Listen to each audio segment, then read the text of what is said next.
¿Qué tal, amigos? Con la objetividad que nos caracteriza desde este momento en el aire, en su sexta temporada, Agenda Económica. La visión empresarial al servicio de la nación. Todo el acontecer económico nacional e internacional.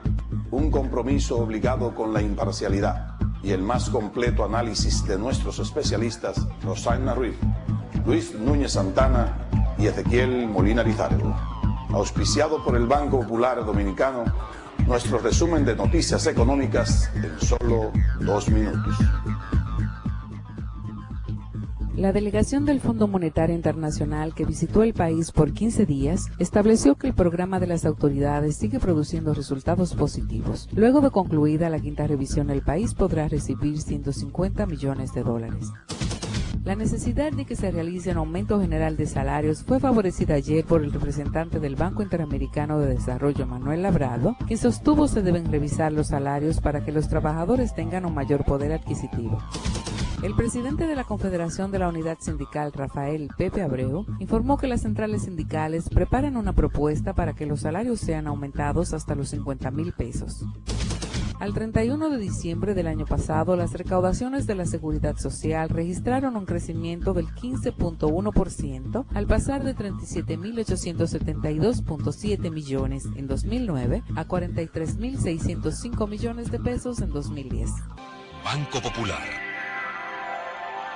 presentó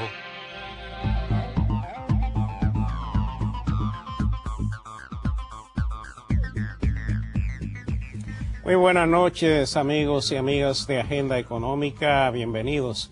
Hoy día Henry Ebrard, quien les habla, Luis Núñez, y más adelante Rosana Ruiz, vamos a estar con ustedes compartiendo el contenido de este programa del día de hoy.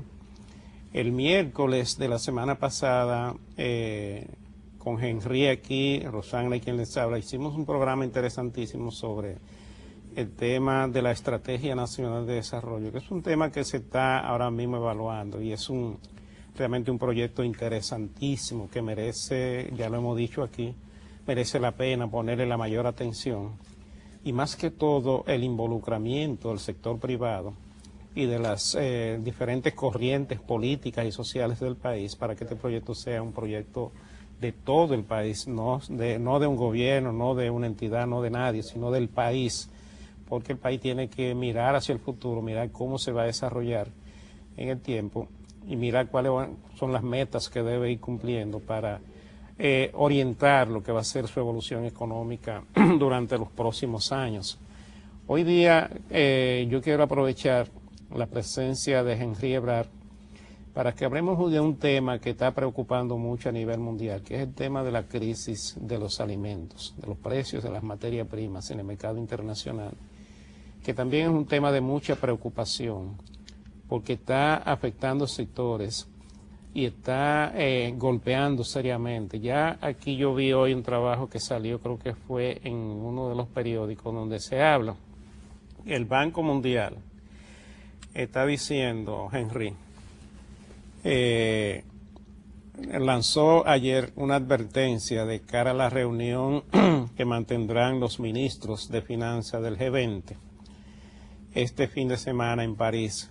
Dice el banco que la crisis alimentaria ha sido el principal catalizador de las revueltas en los países árabes y se ha incluido un extremis en las agendas de los dignatarios internacionales que temen que el malestar que se extienda producto de esta crisis afecte a más países de lo que ya están afectando. Y se habla de que después que estalló la crisis de los alimentos, unos 40 y tantos millones más de personas en el mundo han pasado a la pobreza producto de esta situación. Esto es un tema bien complejo porque nosotros estamos a nivel mundial, Henry, en un proceso de recuperación económica y ahora mismo lo que necesita la economía mundial para recuperarse es precisamente tener mercado, tener demanda, pero con esta crisis tú lo que estás haciendo es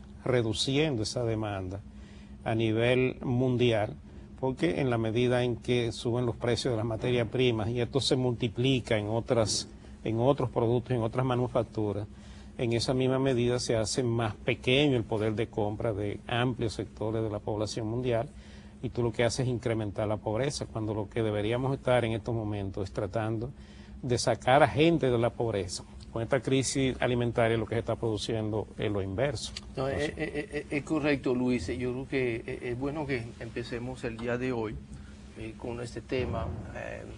El día de ayer, efectivamente, el Banco Mundial hizo esta advertencia en preparación tradicionalmente antes de la reunión del ministro de Finanzas del G20, que se va a reunir este fin de semana. El Banco Mundial publica un boletín informativo que se llama Food Price Watch, que es el observador de los precios de los alimentos.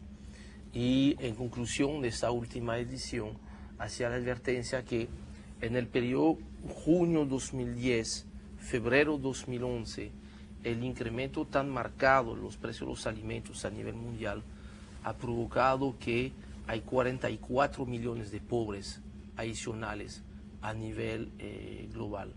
Es una realidad a la cual no escapa ningún país, ni país mal llamado desarrollado, ni tampoco, ni mucho menos, vamos a decir, países emergentes. ¿Cuáles son los datos que maneja esta última edición del Food Price Watch del Banco Mundial? Que primero, que en el periodo octubre 2010, enero 2011, en general este índice que toma en cuenta el precio de los principales commodities alimenticios, este índice creció en un 15%.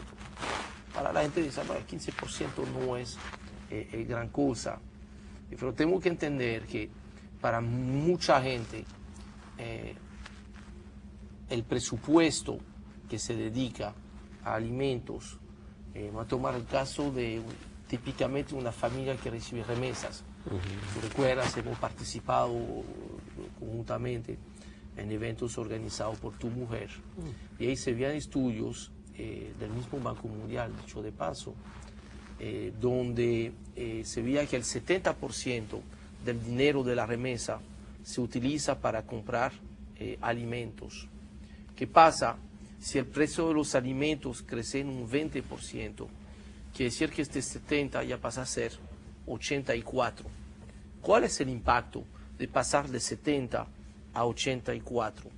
Es que cuando tú restas de 100, tú restas 70, te queda todavía 30 disponible para pagar educación, para hacer gastos de mejoramiento de la vivienda, muy sensible, por ejemplo, en la compra de la funda de cemento.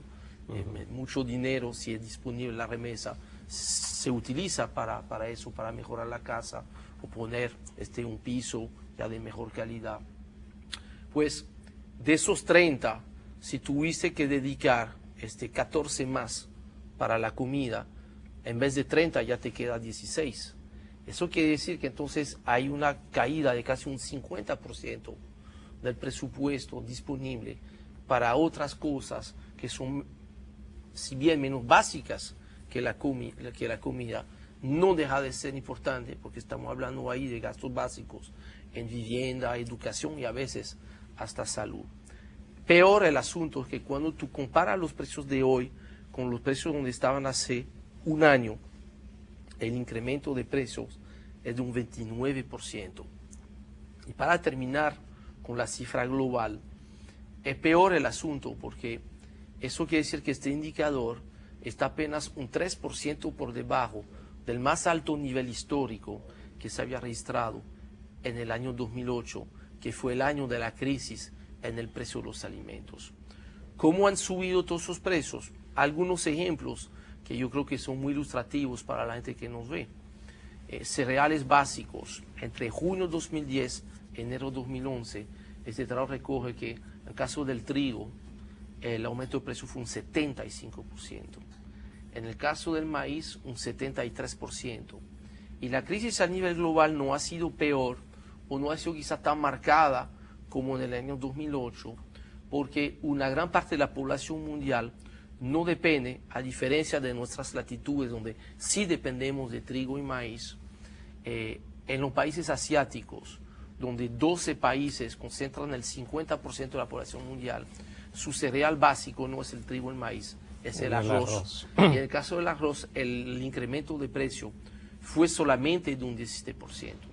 Si a eso, ¿De cuánto? De 17%. 17%. Sí, que obviamente es un incremento de precios, vamos a decir que mucho más manejable que el aumento de un 70% que se ha registrado en países donde ha sido de cierto modo el catalizador, aunque quizás no vamos a decir la causa, pero sí lo que ha despertado a la gente, en el caso de Túnez, en el caso de Egipto, en el caso hemos visto como esta mañana también ya en Libia, y eso es preocupante, porque si ya tú ves que países productores de petróleo empiezan a tener esos problemas de inseguridad política, es claro que ya no es en $90 que vamos a estar pagando el barril de petróleo, sino en $100, y cuidado, quizás tal como nos sucedió en el 2008, en algún momento del 2008, $100 nos parecía una ganga, porque el precio había sido subiendo.